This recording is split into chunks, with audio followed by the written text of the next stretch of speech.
This is Freeman. He has a blood lead level of 28.5, which is more than 5 times the level widely considered to be lead poisoning. And it's all because he lives among some of the most lead-polluting factories in Nigeria. I'm a reporter at The Examination, and for the past year or so I've been working with the New York Times on understanding how lead recycling for car batteries in the United States is leaving an entire community exposed to one of the most dangerous illnesses on the planet. I went to Agijo, the lead recycling capital of Africa. We commissioned blood tests on 70 people living and working near these factories. Overall, 7 out of 10 of them had levels of lead poisoning that the World Health Organization considers to be dangerous. More than half of the children tested had levels of lead in their blood associated with lifelong brain damage. One of those children was Freeman, who had the highest level of lead in his blood of any child. Where do you feel the pain? Freeman has body pains and aches, a distended belly, trouble sleeping, and also seizures. Now, all of those symptoms are commonly associated with lead poisoning. The lead recycling process can be broken down into 3 main jobs. First are the pickers.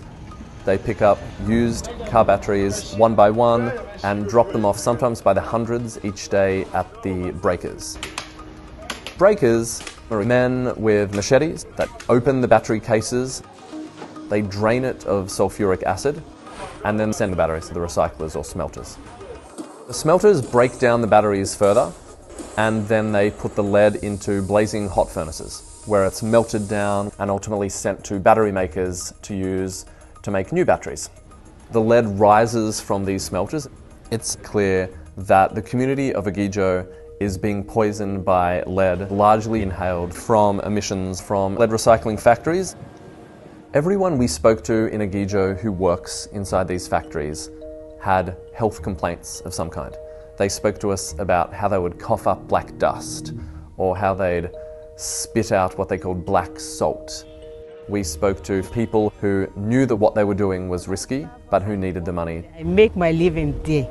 Shortly after the government of Nigeria received information about the blood testing that had taken place in Agijo, the government suspended the operations of several of these smelters. But about 1 week later, the factories were operating again. The Nigerian government told us that it had allowed some of these factories to open again on the condition that they make improvements and reduce some of the pollution.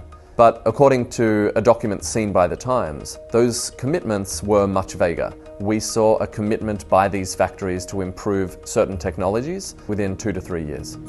The recycling plants that responded to our questions denied wrongdoing, but said they're making improvements.